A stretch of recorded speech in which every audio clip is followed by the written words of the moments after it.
अस्सलाम वालेकुम स्टूडेंट्स। हमारा आज का एक्सपेरिमेंट है to find the resistance of a wire using the slide wire bridge. Slide wire bridge basically Wheatstone bridge की एक एप्लीकेशन है जिसके ज़रिए हम वायर की रेजिस्टेंस मालूम कर सकते हैं। डियर स्टूडेंट्स, ये experiment to find the resistance of wire by a slide wire bridge ये दो तरह से आपको आ सकता है। अगर तो क्वेश्चन यही हो कि to find the resistance, then आप रेजिस्टेंस मालूम करके इसको ख़त्म कर देंगे। और इन केस आपको ये क्वेश्चन यूँ आए कि to find the resistivity of the wire और specific resistance of the wire, then हमें स्पेसिफिक रेजिस्टेंस भी मालूम करना होगी। इसके लिए जो ऑपरेटर्स हमें चाहिए है वो है स्लाइड वायर ब्रिज। इसे हम मीटर ब्रिज भी कहते हैं। इसकी एक जो तफसील है वो आगे चल के आएगी। रेजिस्टेंस वायर यानी जिस वायर की हम रेजिस्टेंस मालूम करना चाहते हैं, battery, galvanometer, resistance box, jockey, connecting wires, sandpaper, rheostat, screw gauge, metre rod. ये सेक्रियो गेज की हमें ज़रूरत तब पड़ेगी अगर हम रेजिस्टिविटी मालूम कर रहे हों। अगर हमें सिर्फ रेजिस्टेंस मालूम करनी है तो फिर हमें सेक्रियो गेज की ज़रूरत नहीं पड़ेगी। स्टूडेंट्स, ये एक्सपेरिमेंट व्हीटस्टोन ब्रिज की एक एप्लीकेशन है जिसे आप टेक्स्ट बुक्स में पढ़ चुके हैं और उसमें हमने ये डायग्राम बनाई थी। यही डायग्राम आप अपने आंसर शीट के अंदर जिस वक्त पेपर सॉल्व करेंगे तो यही सर्किट डायग्राम आपको बनाना होगी। इसमें आपके पास resistances R1, R2, R3, R4 mash design में लगाई गई हैं। इसमें आप ये गौर कीजिए कि जो बैटरी है वो इसके ए और सी पॉइंट पर टच कर रही है, जबकि बी और डी पॉइंट के ऊपर गैल्वेनोमीटर है। इस डायग्राम को हमने आगे चलकर कंपैरिजन करना है। इसमें बैलेंस पॉइंट आपको कब मिलता है? जिस वक्त R1 ओवर R2 और ratio is equal to R3 और R4 रेशो के हो। ऐसे में हम अगर R4 के लिए कैलकुलेशन करते हैं तो ये बनेगा R3 R2 ओवर R1। तो इस तरह से आपने इसका कंपैरिजन करते हुए लेके चलना है। ये याद रहे कि गैल्वेनोमीटर को हमेशा आपने बी और डी पॉइंट के दरमियान में लगाना है। अब हमने इस डायग्राम की एक कंपैरेटिव डायग्राम बनाई है जिसमें आप ये देख रहे हैं कि R3 की जगह पे मैंने RB लिखा है, R4 की जगह पे X लिखा है और एक 1 मीटर लेंथ की एक वायर लगा दी गई है जिसके सेंट्रल पॉइंट को मैंने B लिखा है। ये ज़रूरी नहीं है कि सेंट्रल पॉइंट ही हो, ये दरअसल बैलेंस पॉइंट है। हम A और C के ऊपर बैटरी लगाएंगे, B और D के दरमियान में रेजिस्टेंस लगा दी है गैल्वेनोमीटर। अब आप ये देखिए कि इसमें A और B के दरमियान में जो रेजिस्टेंस R1 बनना थी वहाँ पर लेंथ आ रही है L1। चूँकि रेजिस्टेंस लेंथ के प्रोपोर्शनल होती है तो इसलिए हम इसको L1 काउंट करेंगे। इसी तरह से जो बाकी हिस्सा है उसका B से लेकर C तक वो 100 माइनस L1 को करेंगे तो बाकी हमारे पास लेंथ आ जाएगी L2, जो कि R2 की जगह पर रिप्रेजेंटेशन दे रही है।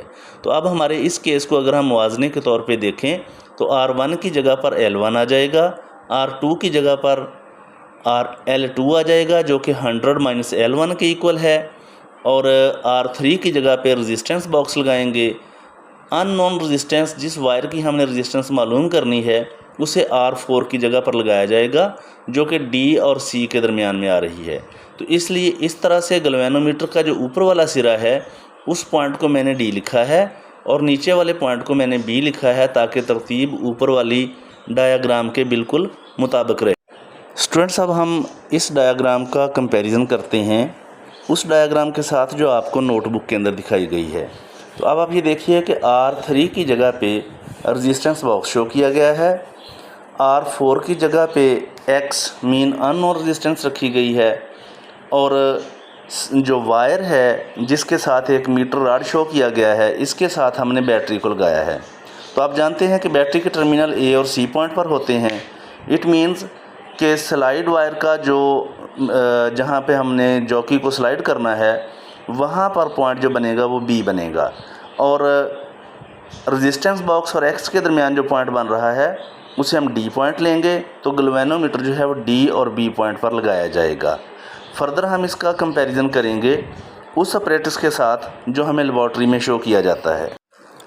लेबॉर्ट्री में हमें एक वुडन बॉक्स मिलेगा जिसके ऊपर 1 मीटर रॉड लगा होगा और उसके साथ एक 1 मीटर लेंथ में वायर लगी होगी। ये आप देख रहे हैं कि जिस तरह से ऊपर वाली डायग्राम के अंदर हम कंपैरिजन करें तो आरबी की जगह पे हमने रेजिस्टेंस बॉक्स लगा रखा है। डी पॉइंट के ऊपर हम लगाएंगे गैल्वेनोमीटर और उसके बाद एक कॉइल शो की गई है जो कि बेसिकली अननोन रेजिस्टेंस के लिए है, मगर हम यहाँ पर एक कॉइल नहीं बल्कि हम एक लंबी तार जो है वो लगाएंगे, एक वायर लगाएंगे जिसकी हमने रेजिस्टेंस या रजिस्टिविटी फाइंड आउट करनी है। नीचे वाली साइड पे आप डायग्राम के देख रहे हैं कि एक बैटरी पड़ी हुई है और उसके साथ एक की लगी हुई है जिसे के से ज़ाहिर किया जाएगा और दैट इज़ अ स्विच। इस स्विच को ऑन ऑफ करने से करंट जो है उससे ऑन ऑफ किया जा सकेगा। गैल्वेनोमीटर को याद रखिएगा डी और बी पॉइंट के दरमियान में लगाना है। अब आप ये देखें कि जिस वक्त आप ये सारे का सारा अपरेटस एडजस्ट कर चुके होंगे तो उसमें आपको ये ख्याल करना होगा कि इसका एक टेस्ट है। टेस्ट ये है कि अगर आप ए पॉइंट के ऊपर जॉकी को टच करेंगे तो जो गैल्वेनोमीटर की नीडल है वो राइट साइड को यानी सी वाली साइड को जानी चाहिए, और जिस वक्त आप इसको टच करेंगे सी पॉइंट के ऊपर जॉकी को तो जो गैल्वेनोमीटर की नीडल है उसे ए पॉइंट की तरफ को जाना चाहिए। ये याद रखिएगा, ये इसका टेस्ट है। अगर इस तरह से होता है तो इट मीन के बैलेंस पॉइंट कहीं ना कहीं पर मौजूद है, वो हमें मिल जाएगा। तो ये इसका टेस्ट है, इसको आपने याद रखना है। स्टूडेंट्स, ये अपरेटर्स को एडजस्ट करने के बाद ऑब्जर्वेशन एंड कैलकुलेशन की बारी आती है, यानी दरअसल आपने ये टेबल बना के इस टेबल में रीडिंग्स को फिल करना होता है। ऑब्जर्वेशन एंड कैलकुलेशन में सबसे पहले आप लिखेंगे लेंथ ऑफ द वायर जिसकी आप रेजिस्टेंस मालूम करना चाह रहे हैं। सबसे पहले आप रेजिस्टेंस जो आपने प्रोसीजर ये है कि रेजिस्टेंस बॉक्स के अंदर से आप कुछ रेजिस्टेंस निकाल लेंगे। उसके बाद आप जॉकी को वायर के ऊपर स्लाइड करेंगे तो जो गैल्वेनोमीटर की नीडल है वो एक साइड पर गई होगी जहाँ से वो वापस आना शुरू हो जाएगी, और आते आते जिस वक्त वो ज़ीरो पे आ जाएगी तो आपने उस पॉइंट को नोट कर लेना है। इस वक्त रेजिस्टेंस बॉक्स के अंदर से जो आपने रेजिस्टेंस निकाली हुई है उसे आप resistance taken from R by R ohm, ये नंबर 1 जहाँ पे लिखा हुआ है इसके सामने आप लिख देंगे। Secondly distance of the balance point B from the end A, ये L1 कंसीडर होगा जो बेसिकली R1 की जगह पे आ रहा है। ये A से लेकर B पॉइंट यानी बैलेंस पॉइंट तक का जो डिस्टेंस है ये लिया जाएगा। ये डिस्टेंस सेंटीमीटर्स में है और L2 हासिल करने के लिए हम 100 में से L1 को माइनस कर देंगे तो हमें L2 की वैल्यू मिल जाएगी। अब नेक्स्ट बॉक्स में हमारे पास फार्मूला लिखा हुआ है x = R L2/L1। इस फार्मूला में आप वैल्यूज़ पुट करेंगे तो वायर की रेजिस्टेंस हमें मिल जाएगी, that is the resistance of the wire.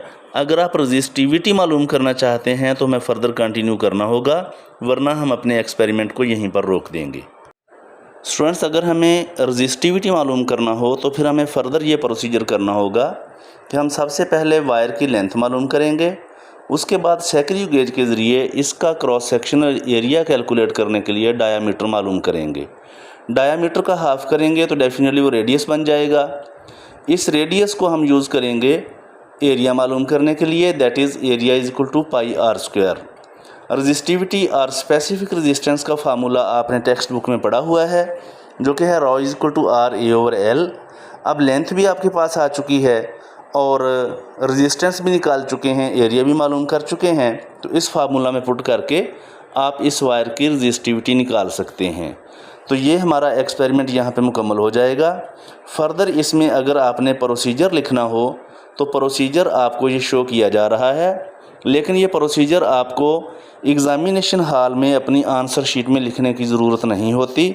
आप इसको सिर्फ़ अपनी नोटबुक जो है प्रैक्टिकल नोटबुक उसके अंदर लिखेंगे। थैंक्स, बहुत शुक्रिया, अल्लाह हाफिज़।